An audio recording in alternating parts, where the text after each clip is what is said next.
on Bill 290, which is, of course, the primary sponsor, Senator Ada, had made an amendment to delete Section 3, which would call for an exemption, and further discussion were made.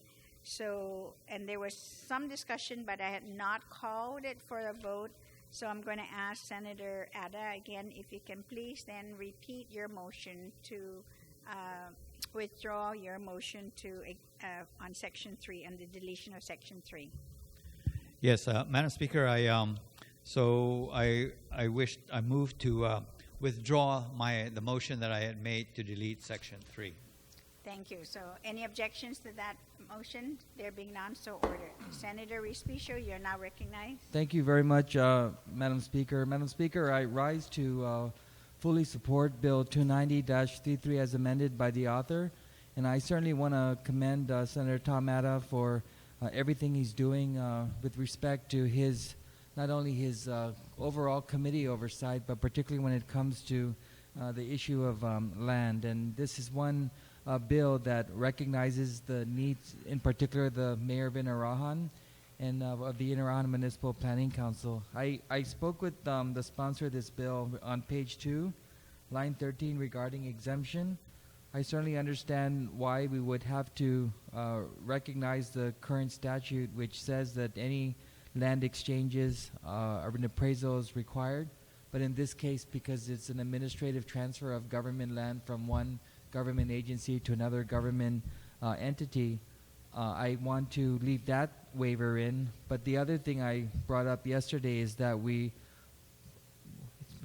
it's not proper to waive the standing rules via statute. And so I moved then on page 2, line 13, to have the new Section 3 read exemption. Section 2107 of Title 2 Guam Code annotated, relative to the appraisals of land, shall not apply to this act. And so I offered that as an amendment. So the amendment then on page 2, lines 13 and 14 will be to delete the words "and the standing rules of the Minat Chentay Chest and Legislature on Guahan." So the clerks, do you have that? So on that amendment, no objection, so ordered. Thank you. So is there any other discussion on the main bill, the main motion? There being none, so, well, Senator Ada. Thank you, Madam Speaker. Madam Speaker, first of all, of course, I urge my colleagues to vote yes on the bill, so that then the Inarajan Mayor and the Inarajan Municipal Planning Council can begin the next step of applying for a federal grant to be able to build a public facility on this public property. And one of the requirements to be eligible for an aid is to be able to have site control. And so what Bill 290 does is it provides that site control that the Inarajan Mayor and the Municipal Planning Council require. I also would like to move to place as a second co-sponsor Speaker Judy Wampat, who comes from the village of Inarajan. And I would also like to move to place Senator Rory Respicio as the third co-sponsor on the bill. Hearing no objection. On the motion to send the bill down, any objection? Hearing none. Next bill on the agenda is Madam Speaker. Thank you very much, Mr. Speaker. Mr. Speaker, I'd like to make a motion to place Bill 289-33 LS and the third reading file, and if I can please, speak on it. Any objection? Hearing or seeing none.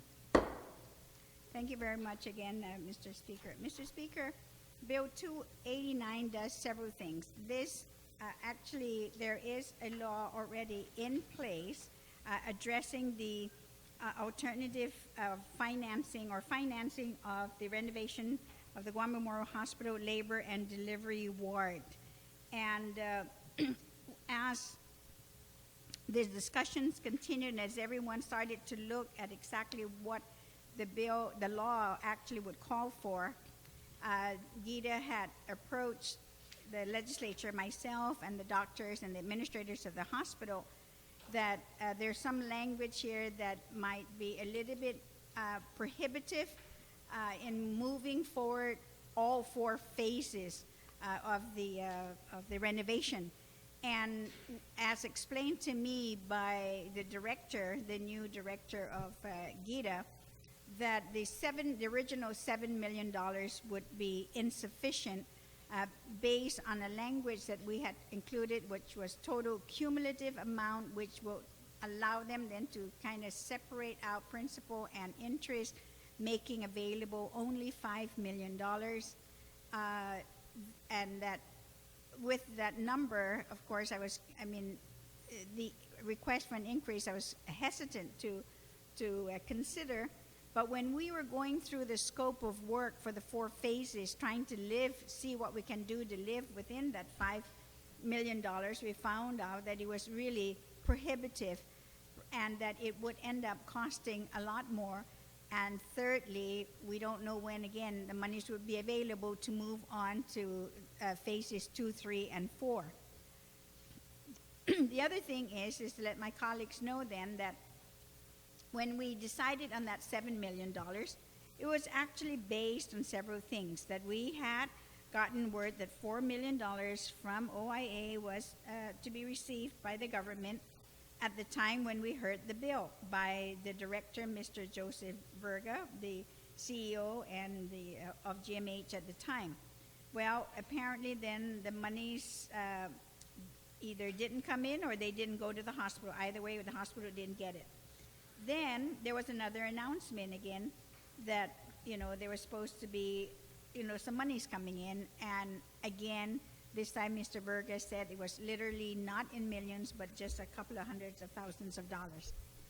So we wanted to look at this holistically to make sure then that this time we were going to address not only the 4 phases of the renovation, but the other concern that was brought up by Gita is that we have to now, by law, pay the 1% for the arts in public buildings and facilities, that fee requirement. And again, that would not be, the amount that we have was not sufficient. So if you look at the bill, the very first amendment you would see then on page 2 is that we're stricken out the number of $7 million amount and made it $9.2 million, to make sure that we do all 4 phases, 1, 2, 3, and 4, and also for the arts. What we also did is we took out the language where it says total cumulative, which is actually in the first page. We deleted that.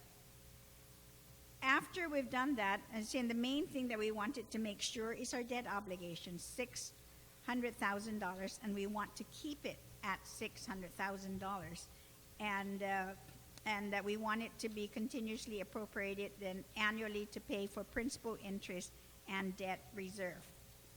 The last amendment is that when borrowing these monies, we want to be able to amortize it at a lower percent interest rate that they had given us, and that possibly there could be other financing institutions that could offer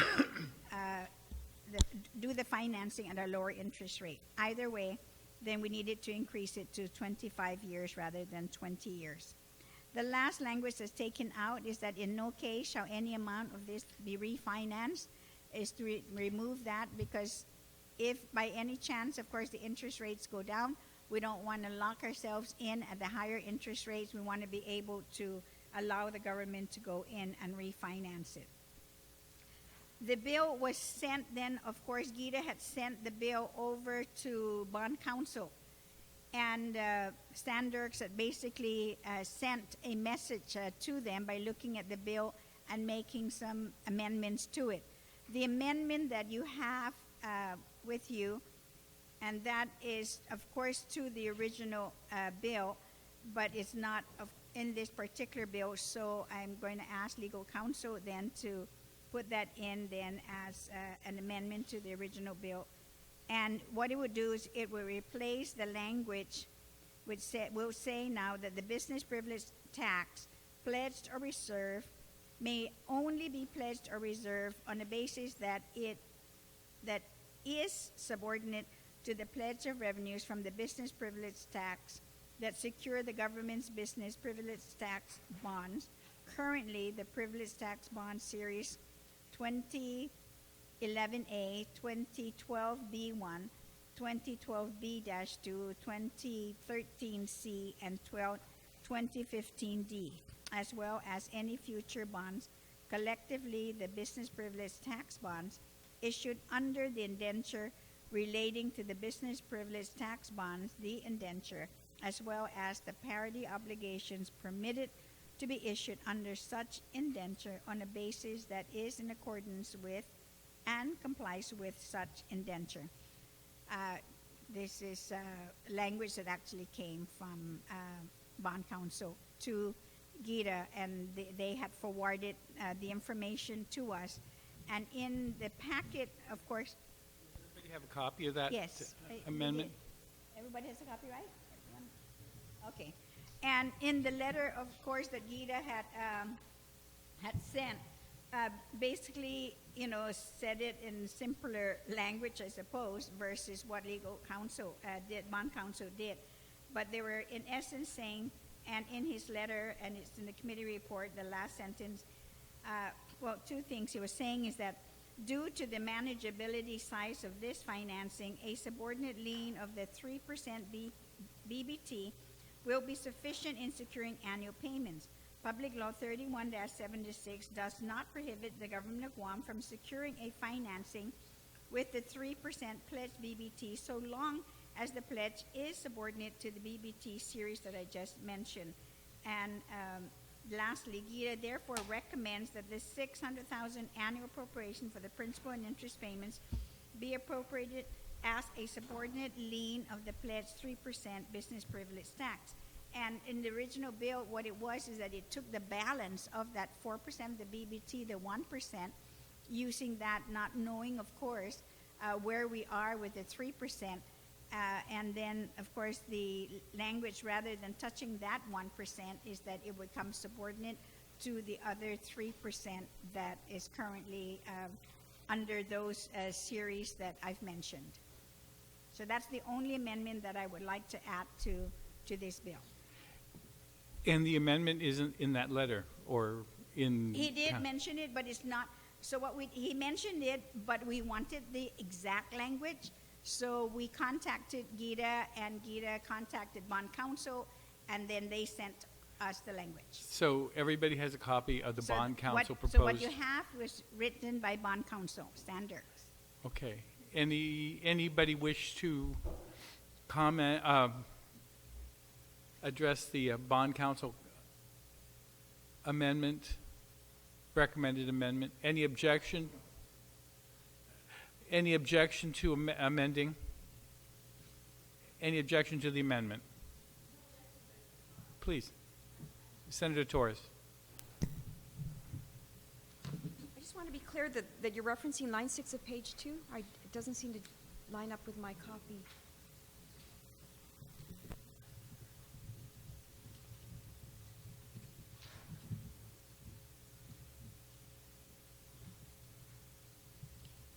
Oh, no. Yeah, sorry about that. The line 6, page 2 is from the original bill. I'm sorry, yeah, it shouldn't be. It should be, so where it should be, let me get Yes, that. line 11 rather than 6. Wait, page 3, where are you? Yeah. Yes. So it says the business privilege tax. Where it starts actually deleting, it will be to delete then from line 6 down to public law 2, which is line 12. that whole sentence. So Renee? So it's, on page 3, you delete line 6 through Line 6 to 12 at the and end insert of 276. councils. And insert then this legal language in its place. Is everybody clear with the proposed amendment? Sorry about that. So that's page, Okay, everybody's clear with the proposed amendment from Ballin Council. page 3. Any senator wish to be heard on the proposed amendment? Any senator wish to be heard? Any objection to the amendment? Thank you. Madam Speaker. Thank you very much, Mr. Speaker, and I thank my colleagues as well. I know that I really appreciate the fact that this is one of those bills in which every member has co-sponsored in support of the renovation of the maternal and child health care project at the hospital. And the doctors, thank you. The mothers, thank you. And the babies, thank you. Thank you very much. And I want to thank the nurses. And the nurses, yes. Doctors and nurses. And as a matter of fact, several nurses, even a brand new nurse from the university was also there in support of the bill. So, yes. So the entire staff at that particular ward. I've had the pleasure of dealing with the nurses over the last 3 months, and they are the greatest bunch of professionals that you will ever meet. And so I want Absolutely. to publicly acknowledge their professionalism and their compassion to all the patients. Thank you very much, And Mr. Speaker. Anybody wish to be heard on the main motion? On the main motion? Okay. Any, do you wish to close, or is that? No, that's it. All right. I will take the position as chair to ask you to grant you extensions at this point, just to explain the purple around your neck, and Oh. thanks. What we did this morning, so people don't wonder why we weren't here this morning. Thank you very much, then, for that opportunity.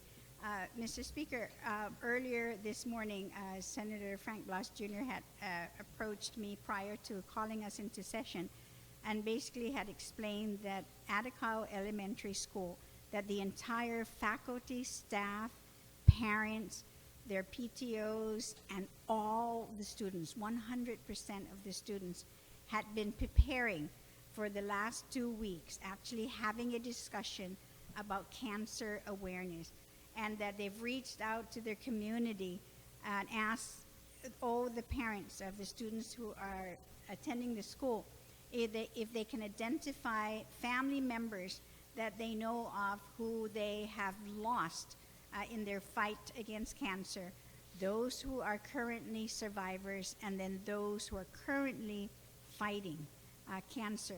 So they devoted 2 weeks on that awareness, about learning about cancer and what it is, and how to even deal with it when you're living with a family member that you could lose. And my understanding is that there was one child, I'm getting goosebumps, one child who had actually just recently lost a parent, and that there's another child in that school whose parent is currently fighting cancer. So it was a very emotional event, and so Senator Frank Blas had asked me if it's possible to recess session this morning, and if we could all go as a body to support and to be there in attendance for the students who have prepared so much for this event, because they were promised that there were going to be other officials who are going to come, but because of some changes in schedule, that we didn't want them to think that, no one would be there. So in Hall, I asked our colleagues, yourself as well, and others who are here, to please, come and show their support for the school children, and they did. And they were overwhelmed at the support to see, their leaders there. And it was a very emotional event, not for everyone who were there in attendance. So I want to thank my colleagues who went, and Senator Frank Blas, for letting me know about it. Thank you. And I think we should thank the administrators and staff and PTO of Atacao Elementary for all the hard work that they undertook over the last 2 weeks to put this program together. 2 weeks, yeah. So again, thank you very much, Attica.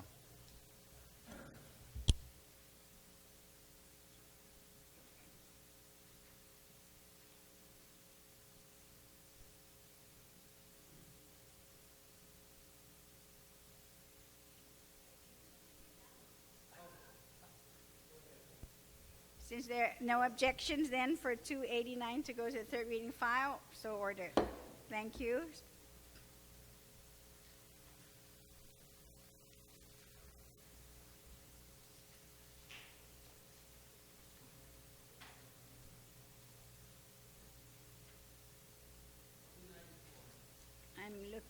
I'm going back to make sure that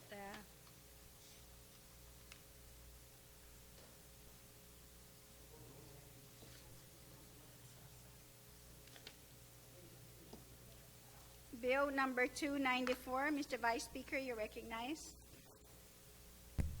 Thank you very much, Madam Speaker. Madam Speaker, I'd like to place 294 on the third reading file, and I'd ask for a short opportunity to speak on it. You may proceed, Senator. Madam Speaker, over the last month, the Election Commission had notified yourself and my committee that they needed some additional funds in order to be able to undertake the upcoming primary and general election.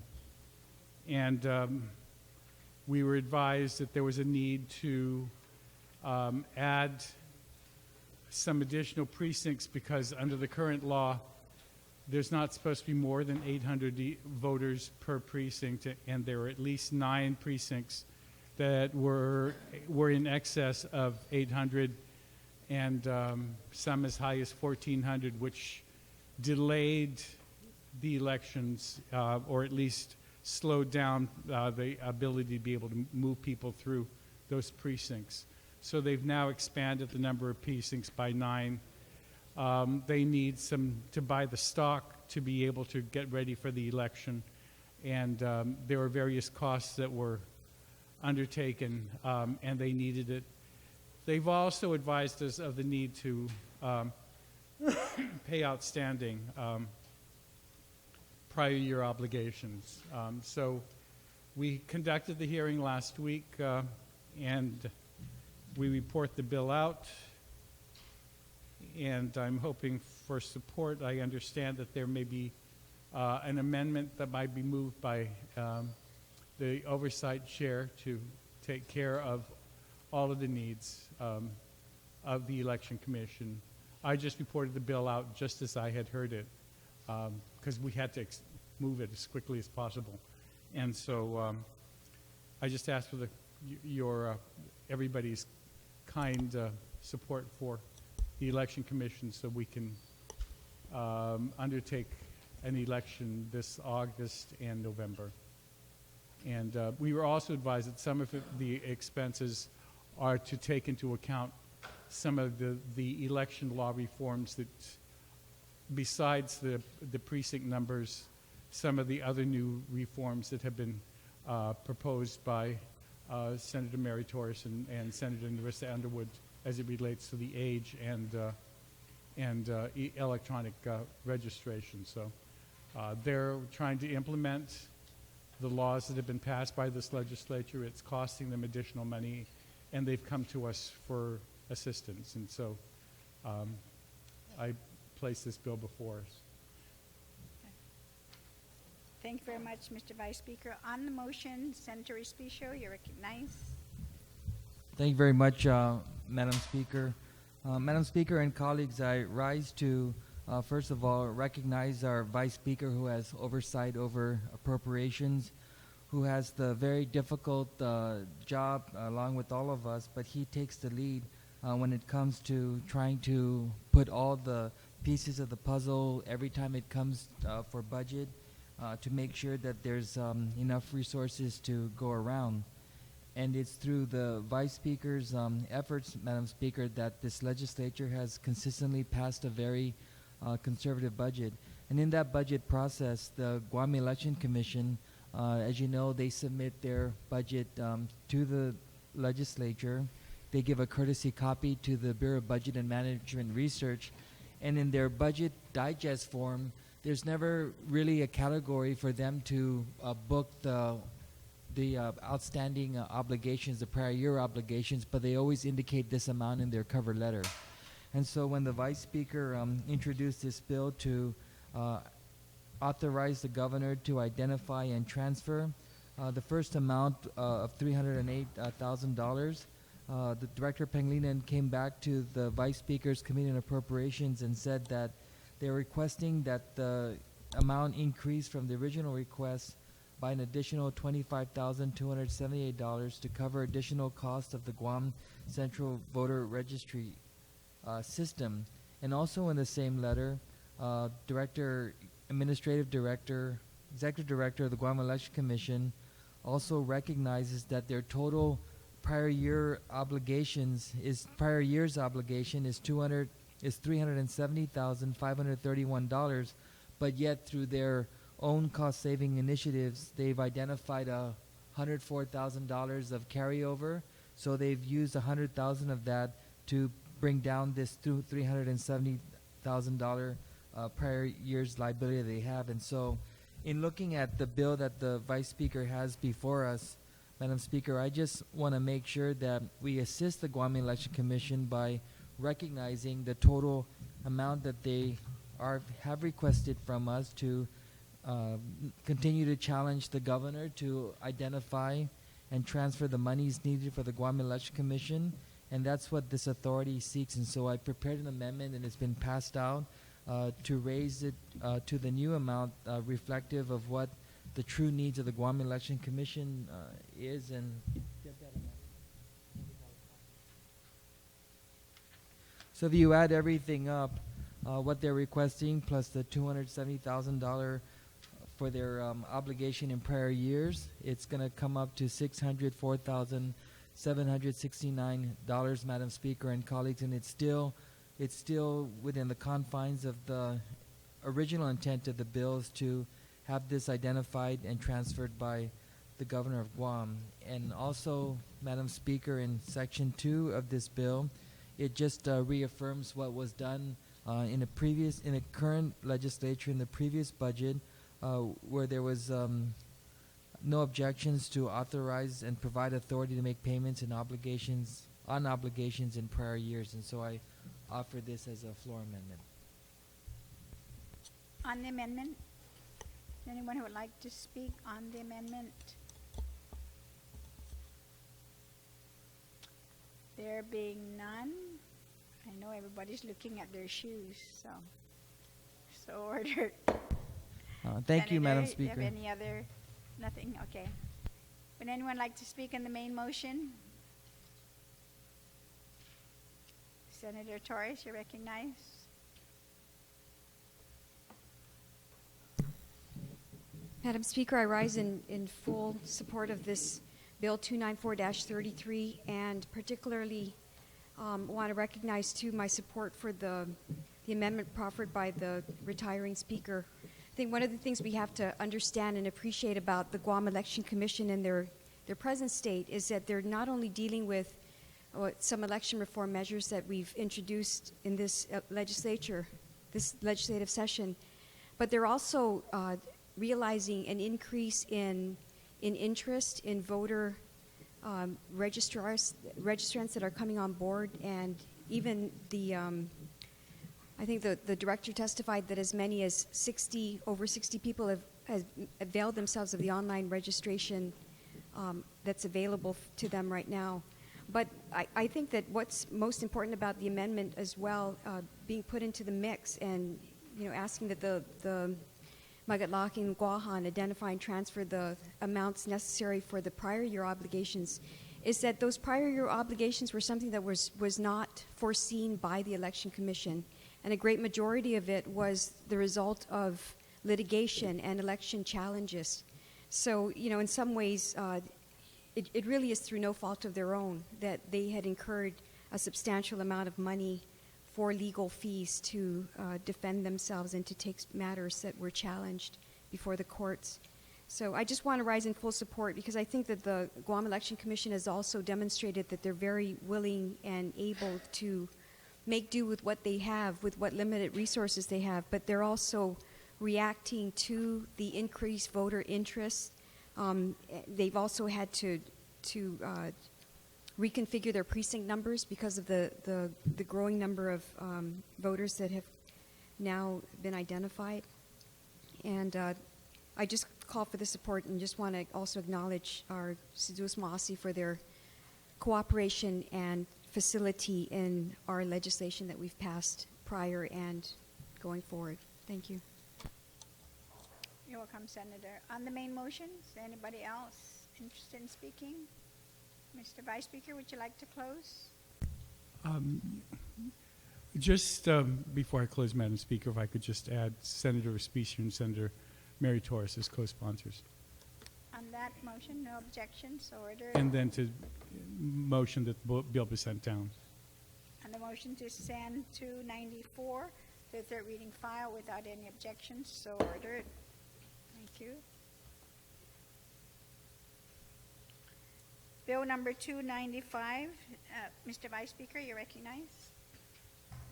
Thank you very much, Madam Speaker. Madam Speaker, I move Bill 295-33 to the third reading file as substituted by the Committee on Appropriation and Adjudication. And you may proceed to speak. Thank you very much. Madam Speaker, I don't need to explain to you, but I think, and most of our colleagues have listened over the last couple of years to the plight of the Guam Department of Education and the fact that they've been unable to meet their vendor payments on a timely basis.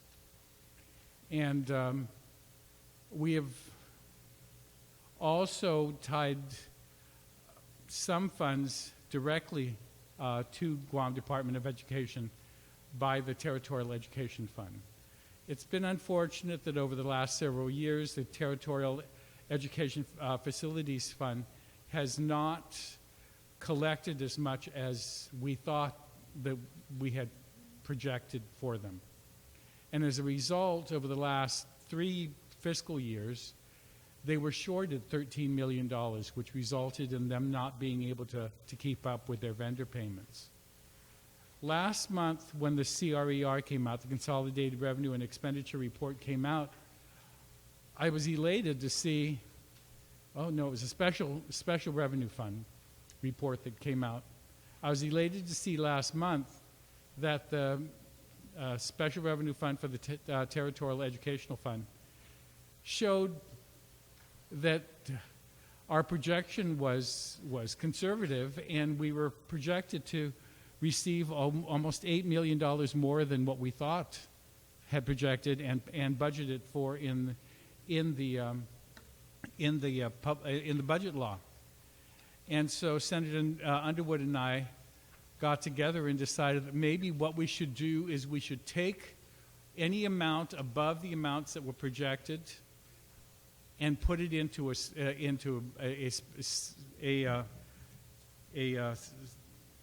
education operations fund, a special one, from which there could be no transfer, just to keep it for the operations of the Guam Department of Education. We both believed that since the administration has insisted that the shortfall in the last several years has resulted in them not getting their $13 million, now that there's a surplus, they should get the benefit of it. And so we wanted to segregate that off. It's unfortunate that the special fund report that came out the day before yesterday all of a sudden dropped. But there's still a small amount, and it's still, because it fluctuates. I'm not sure if it was because of the introduction of the law that they all of a sudden projected it lower, because it dropped. But I'm not going to impugn that on anybody. But I'm just saying it dropped precipitously. But whatever, we still want to be able to take any surplus and save it for Department of Education. Also, at the hearing, both Taling Taitano and the Director of Administration cautioned us that a bill that you had introduced and got passed through this legislature for the $100 million bond for the Department of Education and all those other things that were being provided for had to be taken care of before any money could be set aside and considered as surplus. And so that's why the bill was substituted, to make sure that we took into account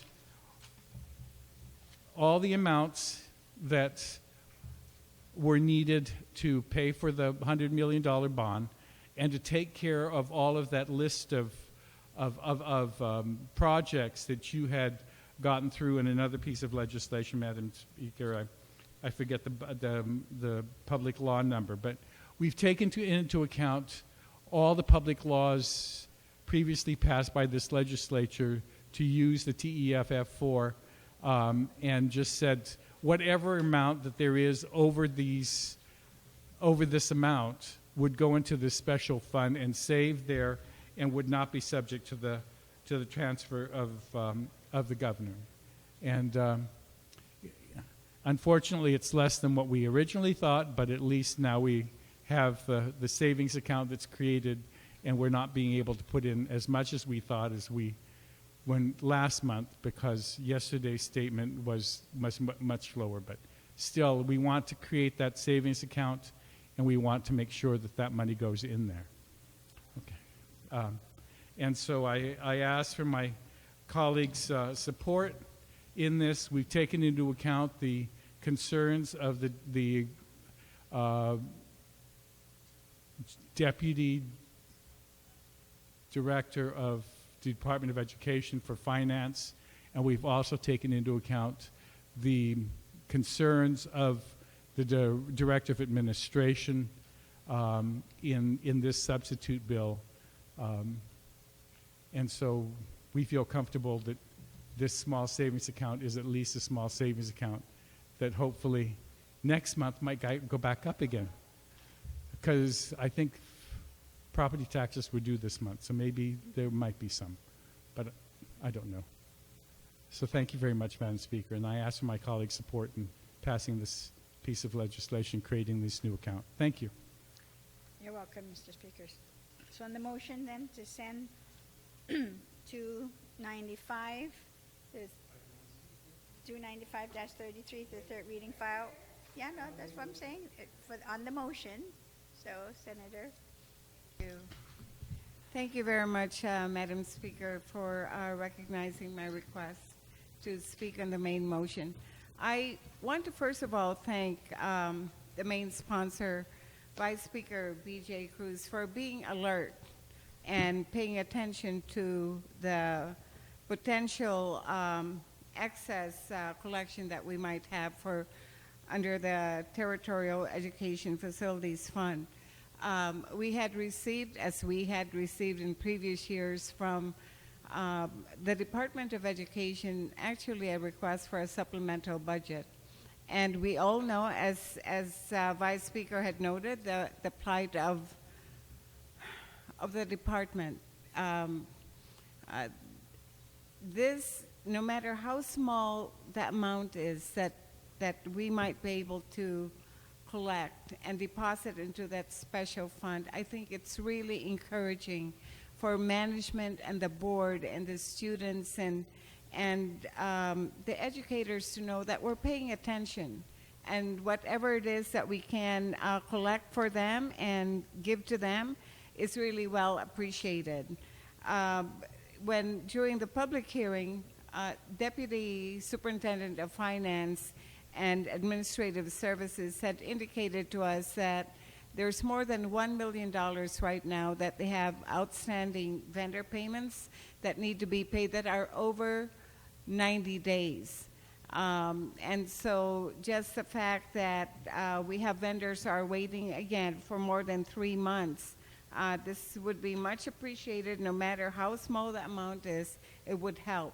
So I too would like to encourage our colleagues to support this, and I also would like to again thank the main sponsor, Vice Speaker Cruz, for being alert and paying attention to DOE. Thank you very much, Madam Speaker. You're welcome. On the motion, of sending Bill 295-33 to the third reading file.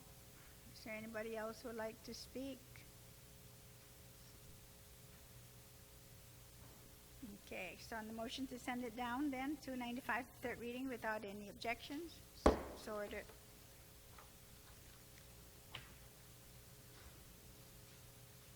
Bill number 302-33, Senator Frank Blas Jr.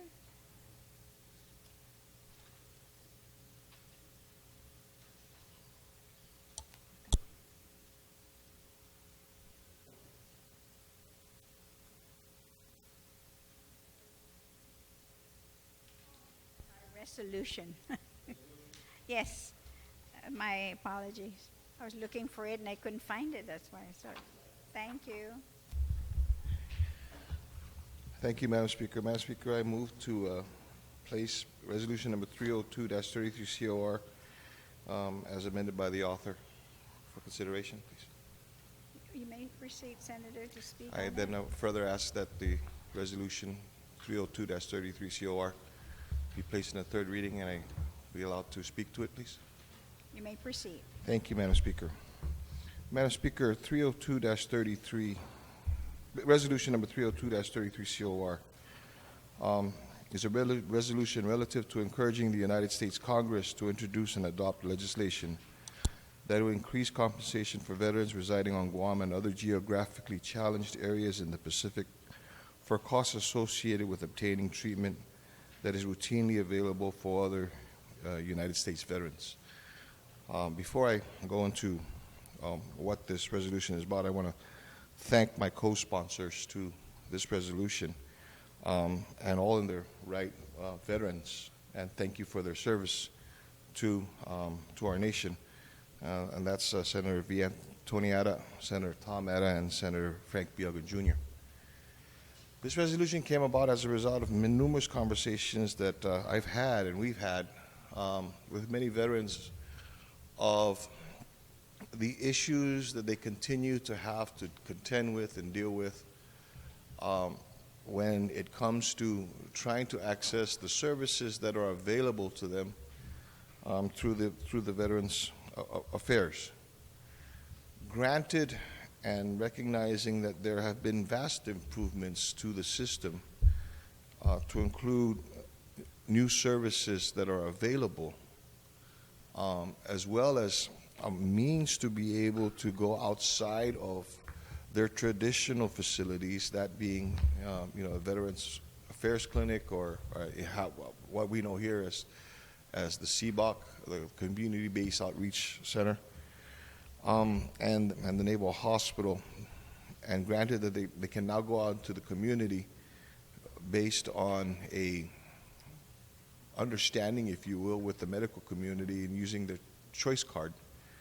There still comes a time, Madam Speaker, when veterans here on Guam and throughout our geographic area, such as the Saipan, the CNMI, the Federated States of Micronesia, the Republic of Palau, and the Republic of the Marshall Islands, to include America and Samoa, that when veterans need to access these services, they would have to leave their homes, they would have to leave their islands to be able to get these services, okay, at a minimum of about 3,800 miles away.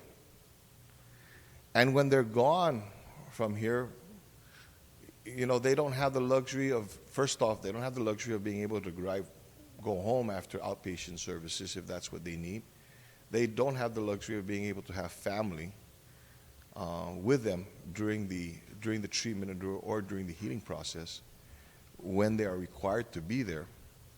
So there's a lot of not just the psychological issues that they have to contend with and how their families are doing, and in return with their families how they're doing, but also the financial aspect of this.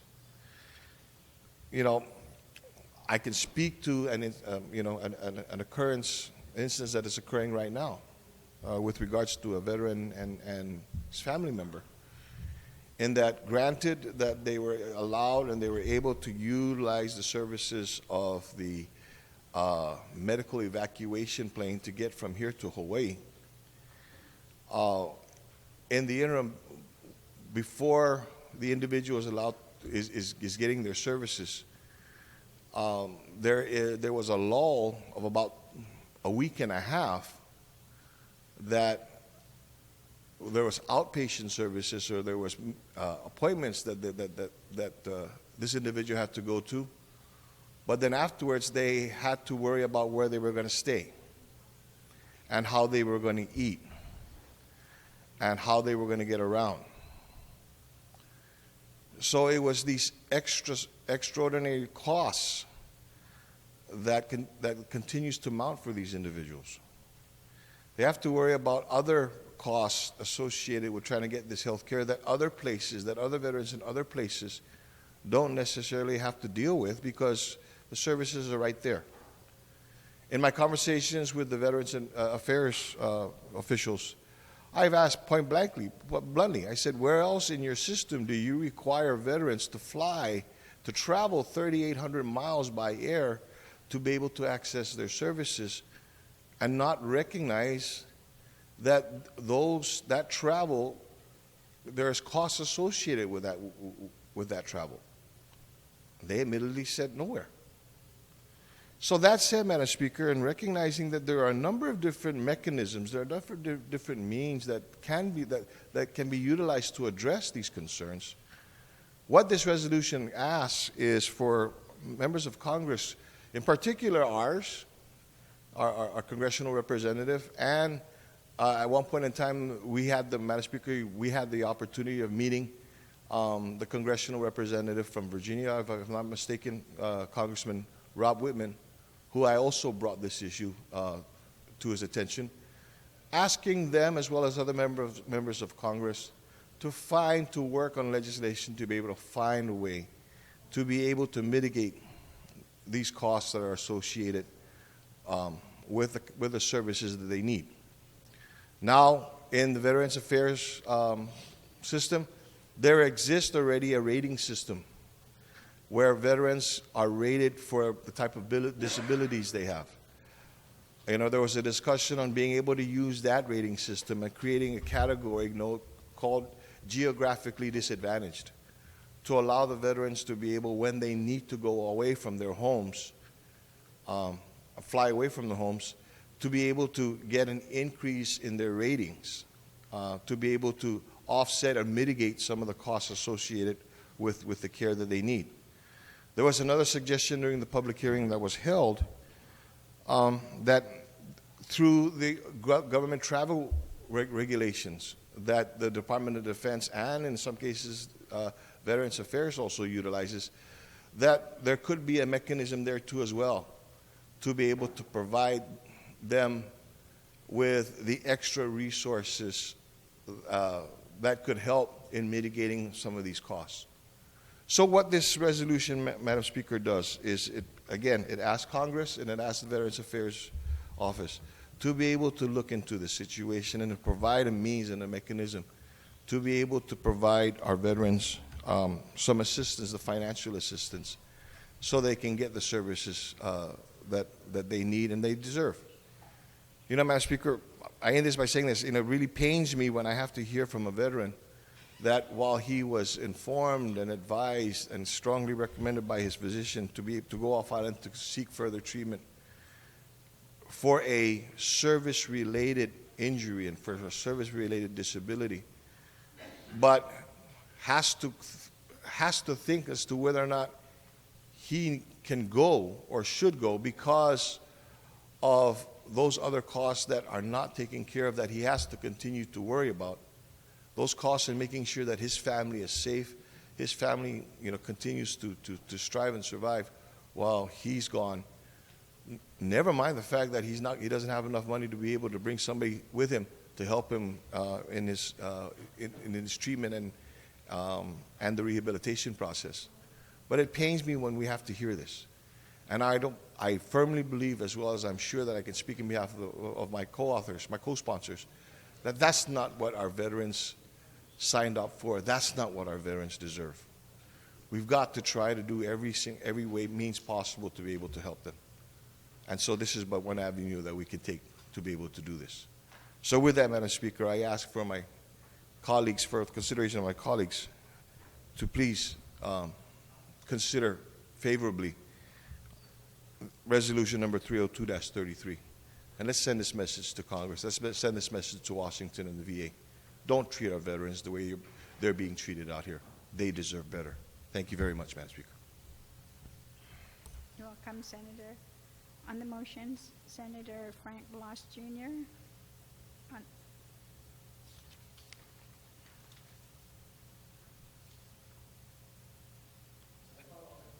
Uggan, I'm sorry. Frank Bloss Uggan Jr.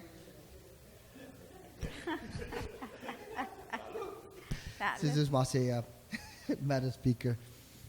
Madam Speaker, I certainly stand in support of this resolution, and I don't anticipate any of our colleagues to I guess, look at it in a different way other than how the sponsor has explained it.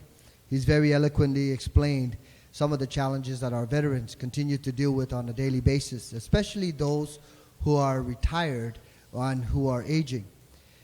You know, one thing about this resolution, Madam Speaker, it not only recognizes that Guam continues to be per capita the highest representation in the U.S. Armed Forces, regardless as to participation, whether it be in active duty service, whether it be Guard and Reserve, or that are components that are on island, or whether it be going off to participate in supporting different contingencies out there or wartime activities. It also recognizes, Madam Speaker, that albeit over the course of the last several years, we have seen incremental improvements in the services.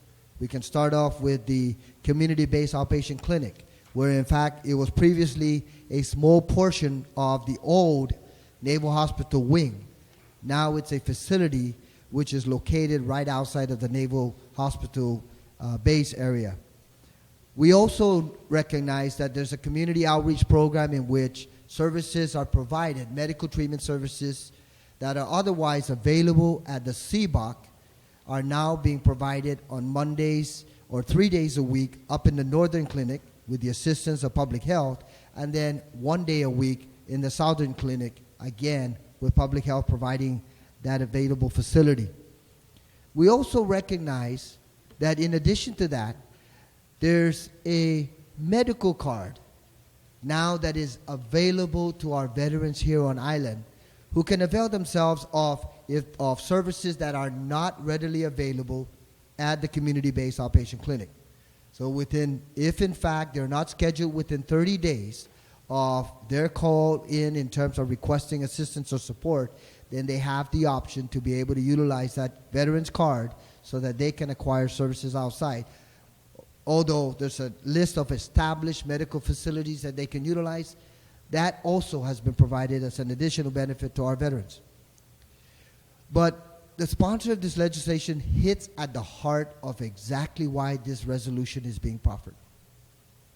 If the services are not readily available on island, or if the services are available on island but they are not approved under the Veterans Administration system for these medical clinics or service providers to provide services directly to our veterans, then our veterans are left with no other option but to travel off island. And that is where the challenges come in with regards to our veterans, Madam Speaker. This resolution requests that Congress gives additional consideration, not special consideration, Madam Speaker, because the services, the medical treatment services, are not available on island. So if they're not available on island and they're not accessible by our veterans, then this resolution is asking Congress to pass a measure to allow our veterans to be able to receive additional support for having to go off island and get that medical treatment.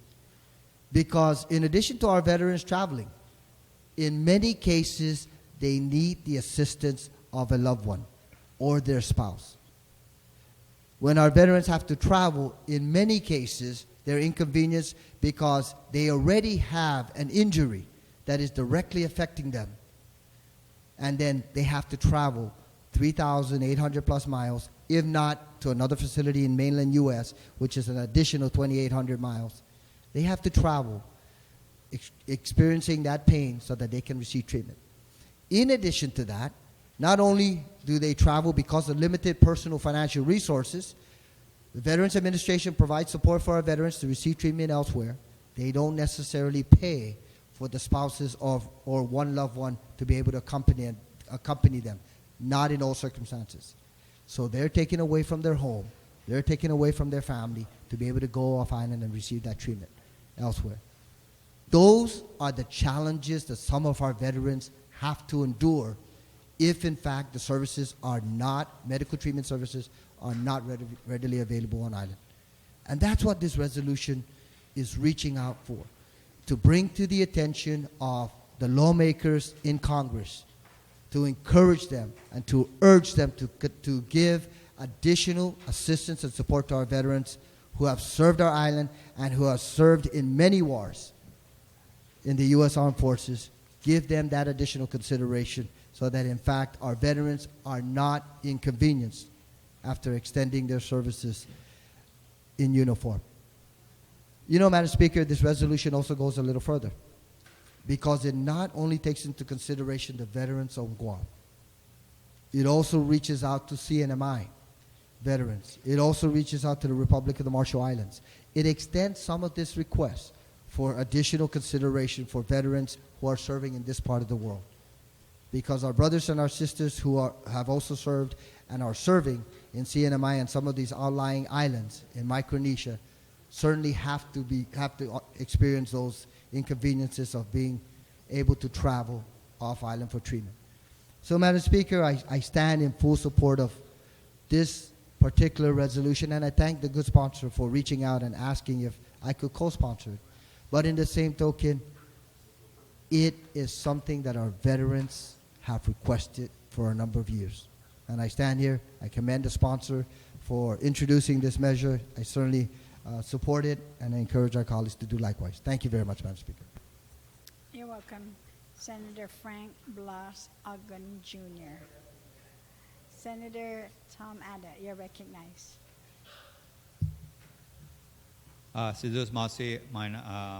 Madam Speaker, no, este resolution number 302 ni maproponi no put rason na po mas nsinyata ajuda siya i veterano ni Megay Bray na nisita ho angin po fan maamti nisita ho fan hano pa Hawaii Bagwana Bray nisita ho fan hano para gato Los Angeles pat no mano na man mariferia lo magahit na jangin sita matsogizo ti pareo zanedo siya veterano ni ginin manyasaga Amerika ni sina masugo na no ani sentu midzas pues san monazangi man matutati gumania lo i jota veterano ni sita ufan mauday bat konairi no 8 horas pero fo fatugato no Hawaii pues suka no undia ha na pofan maamti ni sita lo kiu Megay na Brian na man maamti gibet gi Lunes lo tisina man matutati sa nisita fene na mananga pero ma check up ta lugi siguiente Lunes pues magay todo na takalanti conveni para i veterano en Guam za no bula gasto no tagina klasin hinano pues magay isti mafafaisin gini ni resolution 302-33 no mamamaisin i Congreson America pero recognisa sti na Megay na Brian na man tsatsaga izota veterano manhano pa madingoy i isla ni po maspia po fan maamti sa no so pues pero para taspia empeño cocina man manai mas no hafa na klasen compensation gua ventisina mahatsay per diem para hafa pero marekonisa na magahit no tipareo na klaseng gasto i tau-tau ma necessity kini say gasto ni tau-tau Amerika pues no mali kasi na resolution so opo ki manilugin ni para ta supportes din na resolution. Zos masin.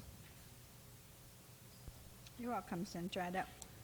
On the motion, on resolution 302, Senator Blas, would you like to close?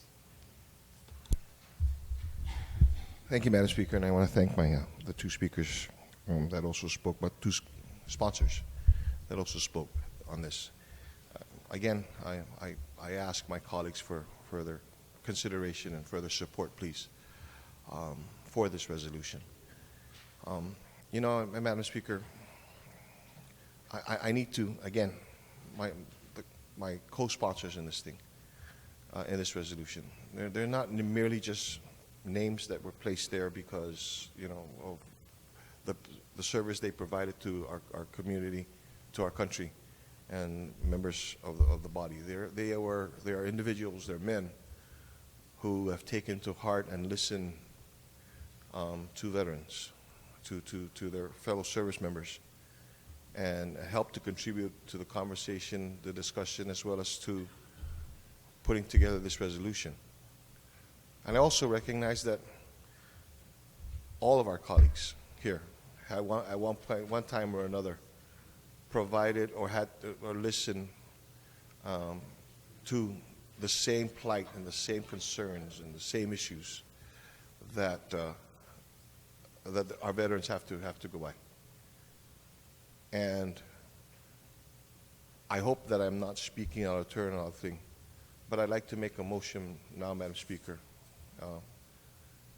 is to include everybody, the body, all 15 members as sponsors to this resolution, because it's through this, all of our conversations and our collective concern of what is best for our veterans, that I feel that not only this would have more meat if it was just voted on by all 15 members of this body, but it was also sponsored by all 15 members of this body.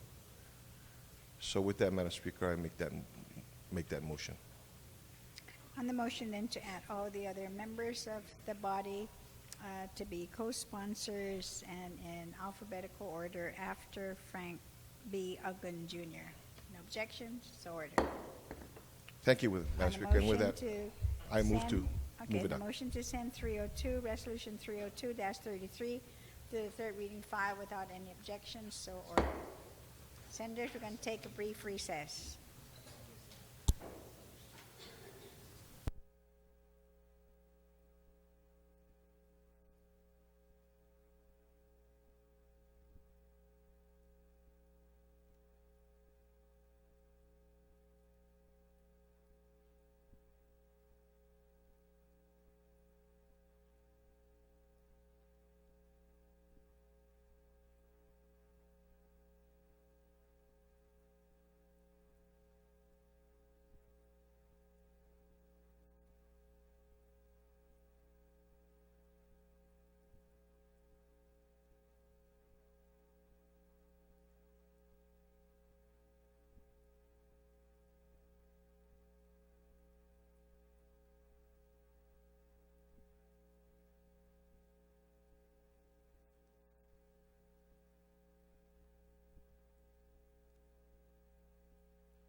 back in session.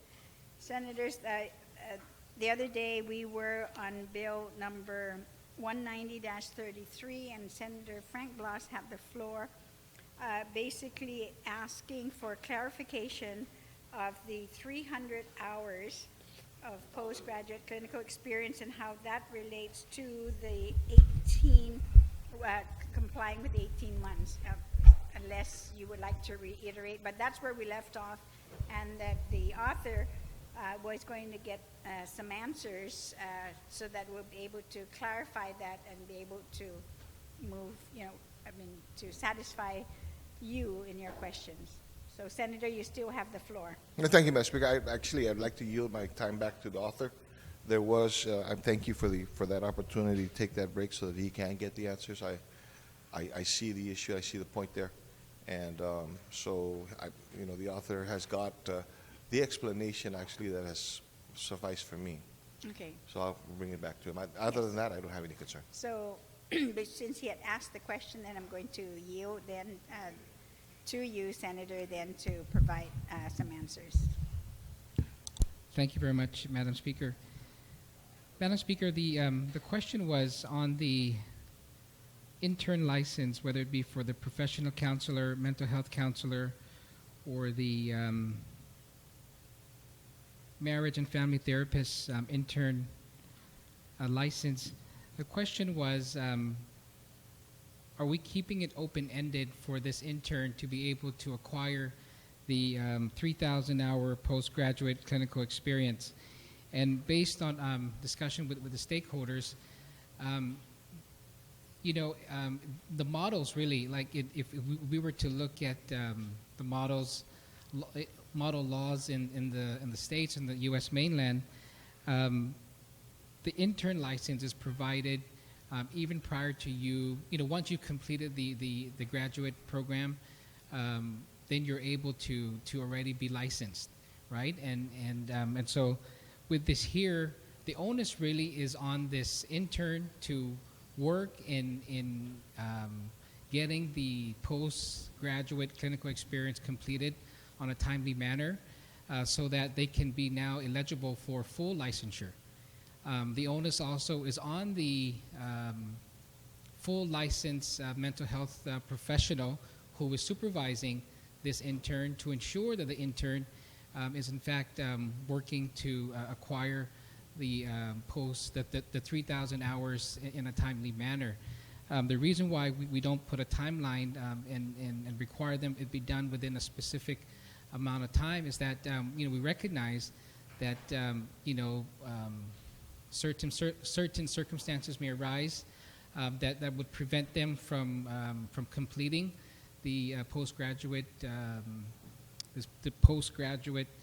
experience, and so really there's really no need to put a timeline for them to be able to complete this, because really it should be their desire to be able to meet this so that they can be now eligible for full licensure. So that was the explanation I gave Senator Blas, and that's what I'm offering to the body as well. So Senator Blas was able then to answer your question? Okay, and yesterday there was also that request, Senator, on page, let me see, sorry. That section 9, which addresses the grandfather provision on page 5 and 6. Were you able to get clarification on that as well? I mean, they're all the same with the exception only the very first one, 1, for section 14, number 1, subsection 1, and then for section 21, it's subsection A. Those are the two only difference versus the others are all the same. Yes, Madam Speaker. Thank you very much. Madam Speaker, I was able to speak to the stakeholders as well, and this is really the existing law, Public Law 3254, and so no changes were made to those two items that you had referenced, and so there's really no problem or no reason to try to amend that. The only area that we were amending and including actually is the 18 months or by August 31st, 2017, for them to be able to take advantage of this grandfather provision, which is already in statute now. Okay. All right, thank you very much, Senator. So on the motion, is there anybody who would like to speak on Bill 190 on the main motion? There being none, so on the motion then, Senator, do you want to close or you want to send it down?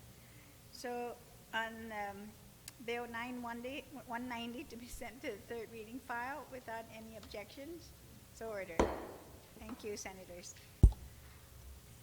Senators, we're going to recess until Monday at 9 a.m.